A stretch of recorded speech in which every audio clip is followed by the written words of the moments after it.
Il ou elle m'a trompé, dois-je lui pardonner? Bonjour à toi, bienvenue sur ma chaîne YouTube, j'espère que tu vas bien. Il y a quelques jours, sur mon groupe privé Femmes de valeur, Femmes d'exception, une des membres du groupe avait posté une citation sur la tromperie qui disait de toute façon moi, si mon homme me trompe ou s'il y a une tromperie dans mon couple, je pourrais plus jamais pardonner, c'est impossible. Et il y avait eu énormément de réactions mitigées. Un vrai débat parce qu'il y en avait qui disaient mais non, de toute façon la tromperie ça veut rien dire, et puis qu'est-ce que la tromperie, et puis pourquoi ne pas pardonner, et puis d'autres qui étaient plutôt partisanes du non mais une fois c'est beaucoup trop, moi je pourrais pas pardonner.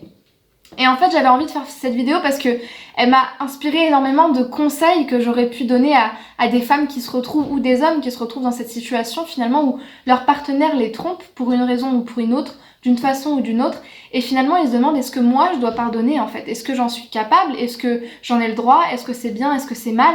Donc j'avais envie de te faire part de mes conseils dans cette vidéo, mais avant de rentrer dans le vif du sujet, je vais me présenter. Je m'appelle Chloé Mercaer, je suis ton experte en amour de soi et en relations amoureuses, et grâce à mes conseils, je t'apprends à t'aimer et à te valoriser pour que tu deviennes ce que j'appelle une femme ou un homme d'exception, c'est-à-dire cette personne affirmée, digne et surtout épanouie qui sommeille au fond de toi. Maintenant que tout est dit, on passe à la suite de la vidéo.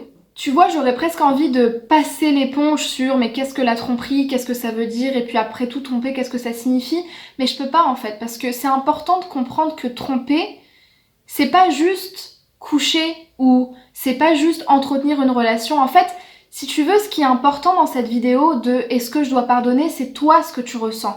Quelle a été ta situation? Qu'est-ce qui s'est passé pour que tu dises il y a tromperie? À quel moment toi tu t'es senti trahi? Parce que dans la tromperie, il y a un sentiment de trahison. Quand on parle de tromper, évidemment, on pense à la sexualité qui a été à un moment donné plus seulement entre deux personnes, mais avec plusieurs personnes. Mais on pense surtout à la tromperie morale en fait, qui s'est passée entre l'un des partenaires ou entre les deux en fait. Et surtout quand on se sent trompé, on se sent pas seulement trompé dans la chair, mais on se sent aussi trompé dans le cœur. Donc ce qui est important que tu saches, c'est qu'il faut vraiment que tu te recentres sur ce que tu ressens et pas que tu ailles chercher des conseils à droite ou à gauche, parce que si tu veux, l'avis des gens, l'opinion, que ce soit de coach, de thérapeute, de tes amis, ça compte pas. Ce qui compte, c'est ce que toi tu ressens. Qu'est-ce que tu as ressenti? À quel moment tu t'es senti trahi? Qu'est-ce qui s'est passé pour que toi tu te sentes trompé? Trompé, comme beaucoup le disent, ça peut être certes dans la sexualité, donc une personne, ton partenaire qui aurait couché avec une personne autre que toi, donc qui aurait quelque part rompu, tu vois, ce contrat des amoureux qui est très centré sur juste le couple de deux personnes. Est-ce que toi, c'est la première fois qu'il fait ça? Est-ce que c'est la fois de trop? Est-ce que finalement toi aussi tu l'aurais trompé? Est-ce que la tromperie, elle veut soulever quelque part un malaise qu'il y aurait eu dans votre relation depuis pas mal de temps? Parce que parfois ça veut dire ça aussi, une tromperie, ça veut dire écoute, je me sens pas bien, je sais pas comment te le dire, peut-être même que je suis trop lâche ou trop immature pour te faire part de mes doutes, mais quelque part pour moi aller voir ailleurs, c'est une façon, tu vois, de sortir la tête de l'eau et de me prendre moins la tête par rapport à la situation. Donc parfois tromper, c'est pas juste tromper parce que j'avais besoin de certaines choses sexuellement que tu ne peux pas m'apporter. C'est pas seulement j'aime cette fille, ça peut être j'aime cette fille ou j'aime cet homme, mais ça peut aussi être juste l'expression d'un mal-être qu'il y a dans le couple. Donc est-ce que c'est ça? Est-ce que c'est au contraire une tromperie que j'appelle moi amoureuse et sentimentale, donc un vrai coup de foudre, une vraie relation naissante autre que celle que tu partages avec ton partenaire aujourd'hui? Qu'est-ce qui s'est passé en fait? Parce que on peut pas trancher en disant tu dois faire ci, tu dois faire ça. En fait, tout se passe à l'intérieur de ton cœur. Toi seul sais ce qui est bon pour toi et ce que tu peux supporter ou non. Il y a des femmes ou des hommes qui pourront pardonner la tromperie. Et quand je dis pardonner, je dis pas seulement se délester de la douleur que l'autre t'a fait ressentir, mais passer l'éponge. Parce que quand on dit pardonner dans ce sens-là, c'est vraiment passer l'éponge et quelque part accepter.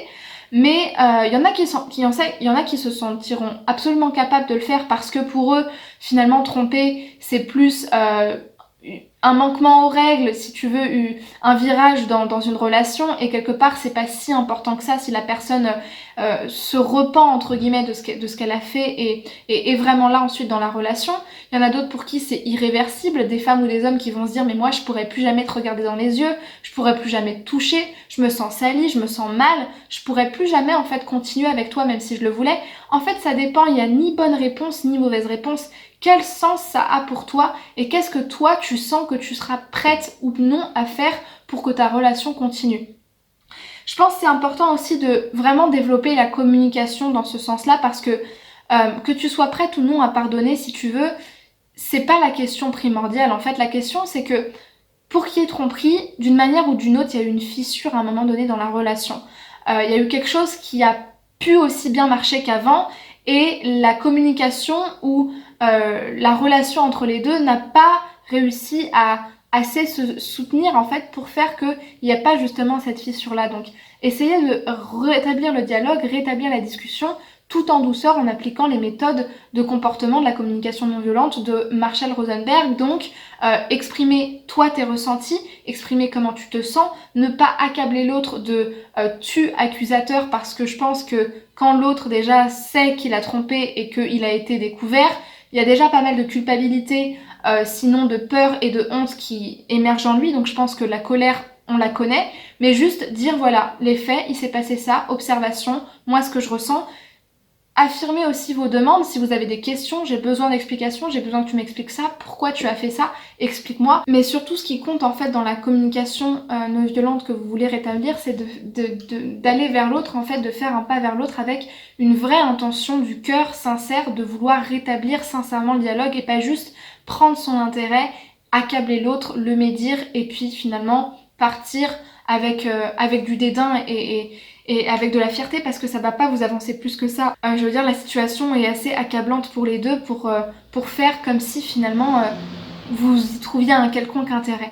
Donc voilà, essayez de rétablir le dialogue entre les deux partenaires et quand vous en sentirez capable, vous recentrez sur vous, prendre du recul et vous demandez ok, il s'est passé ça, j'essaye de pas en faire une affaire personnelle. Là je fais référence au deuxième accord des accords Toltec, des 4 accords Toltec de Don Miguel Ruiz dans son livre sur les 4 accords Toltec, ne pas en faire une affaire personnelle parce que si l'autre vous a trompé, vous, certes, ça vous engage vous puisque vous êtes dans la relation, mais en fait ça veut surtout plus dire de l'autre et de sa façon de se considérer, son mal-être temporaire dans ce qu'il a fait à ce moment-là, à l'instant T, plutôt que de vous en fait. Si l'autre vous a trompé, c'est pas parce que vous étiez un mauvais partenaire ou un partenaire pas assez, pas suffisant, pas satisfaisant. C'est juste que l'autre, dans sa structure, dans ce qu'il considère lui comme être bon ou non, dans sa représentation du monde, dans sa réalité, il a considéré que lui, il avait besoin de tromper. Donc en fait, ce que les autres font contre vous ou pour vous, ça veut plus dire de eux qui ils sont, de ce qu'ils valent et de aussi, quelque part... qu'est-ce qui est important pour eux plutôt que de vous. Donc essayez au maximum de pas vous culpabiliser et de pas vous accabler encore plus en vous disant mais en fait il m'a trompé, c'est moi le problème quoi, c'est moi la victime et c'est moi qui suis mise à mal, parce que pas du tout, au contraire. Enfin, pour en venir justement à l'objet phare en fait de cette vidéo, est-ce que je dois pardonner ou non? En fait, pour soutenir encore mes propos depuis le début de cette vidéo, la réponse, elle est ni bonne ni mauvaise. Si vous vous sentez capable de pardonner parce que vous avez une conviction profonde que la faute entre guillemets, qu'a fait la personne dans la tromperie qu'elle a commis, qu'elle a effectuée, ça a été seulement quelque part une sorte de dérapage, une sorte de manquement à votre relation, et que vous avez la profonde conviction qu'en fait cette relation elle est évidente et que ça va de soi que vous pardonnez à la personne parce que juste vous l'aimez intensément et que vous avez vraiment envie de vous donner une seconde chance, c'est totalement ok. Ça veut pas dire que vous n'êtes pas une femme d'exception, ça veut pas dire que vous n'êtes pas une femme de valeur, ça veut juste dire que vous êtes quelqu'un qui est capable pour vous, juste pour votre identité, votre réalité, votre façon de voir les choses, capable de pardonner et capable de revenir sur vos positions, vous remettre en question et comprendre que l'autre, oui, il est pas parfait et que parfois, il fait des choses, il sait pas vraiment pourquoi et que, ok, si on se donne une seconde chance, je peux passer l'éponge et c'est ok. Maintenant, de l'autre côté, si vous n'êtes pas capable de pardonner, c'est aussi ok. Je pense qu'il y a des choses dans notre vie qu'on n'est pas prêt à assumer, on n'est pas prêt à encaisser. Et pour certaines personnes, la tromperie, ça va être le coup ultime. Il peut y avoir, pour certaines, ça peut paraître incroyable, mais pour certaines personnes, la violence, ça passe, l'abus, ça passe, le harcèlement, ça passe, le viol, ça passe, mais la tromperie, ça passe pas. Et on comprend pas pourquoi, et il n'y a pas de jugement moral à avoir dessus. La question, c'est juste qu'est-ce que moi, je peux supporter ? Il y a des femmes qui supportent la violence des coups, même si c'est insupportable et qu'on ne doit pas le supporter, qui le supportent pendant des années, et que quand un jour leur mari ou leur compagnon les trompe, c'est la goutte d'eau qui fait déborder le vase. Et c'est ok, parce qu'on a chacun nos standards, on a chacun nos conditions, et on a chacun les choses qu'on peut porter et d'autres pas en fait. Et ça ne vous regarde que vous. Les choix que vous faites ne vous regardent que vous, et vous n'avez absolument pas à les justifier ou à demander à qui que ce soit de les comprendre ou de les prendre en considération en fait. La vraie question, c'est pas à qui la faute, c'est pas qui est le fautif, est-ce que moi j'ai été une bonne femme, est-ce que lui ça a été un bon compagnon. La vraie question, c'est qu'est-ce que moi, avec cette situation aujourd'hui, je suis capable de supporter ou non. Est-ce que mon cœur, il est capable de passer l'éponge? Si c'est oui, tant mieux, mais dans ce cas-là, faites bien attention à ne pas dire oui, je passe l'éponge parce que j'ai peur de rester seule. Et ça, c'est quelque chose que, pour le coup, j'aurais du mal à supporter, que mes clientes ou que mes coachés ou que même les femmes ou les hommes qui regardent cette vidéo se disent ok, je vais passer l'éponge, c'est pas grave, moi je peux supporter, parce que juste en vérité vous avez bien trop peur de vous affirmer et de vous dire que la vérité c'est que vous acceptez pas ce qui se passe, mais que vous avez tellement peur de rester seule que finalement je préfère m'humilier à accepter une situation qui ne me valorise pas plutôt que de rester seule et de quitter cette personne. Parce que la priorité et la personne à qui vous devez apporter le meilleur, c'est vous. Et si vos actes ne vous valorisent pas, dans ce cas-là, personne ne va vous valoriser en fait. Et c'est terrible en fait de se dire que je vais accepter une situation que je déteste du plus profond de moi-même, qui me fait souffrir, hein, et que je vais l'accepter juste parce que j'ai peur d'être seule et que je m'aime pas assez en fait. Mais par contre, si vous êtes honnête avec vous-même et que vous vous dites bon, il m'a trompé, mais moi aussi, ou je le comprends tout à fait parce que voilà, on a un certain âge et après tout, pourquoi pas.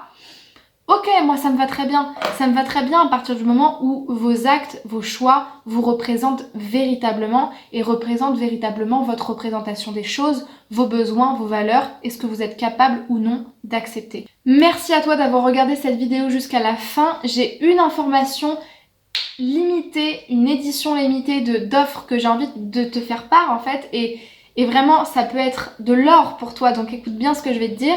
Si tu veux bénéficier d'un appel gratuit d'environ 1 heure avec moi, c'est possible. Il faut que tu m'envoies un message en privé sur Instagram. Je vais te mettre mon nom, mon identifiant Instagram juste ici. Et si tu veux voir les modalités de cet appel, je t'invite à regarder en description de la vidéo.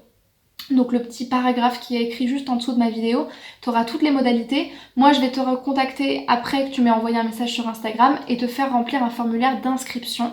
Donc merci encore une fois d'avoir regardé cette vidéo. Abonne-toi à la chaîne pour recevoir toutes les notifications, laisse-moi un pouce bleu si tu as aimé le contenu et écris-moi en commentaire pour me dire si j'ai répondu à tes attentes, si tu as des questions particulières. C'est tout pour moi dans cette vidéo, je te fais des gros bisous, prends soin de toi, aime-toi, valorise-toi et tu vas transformer ta vie et c'est comme ça qu'on devient un homme et une femme d'exception.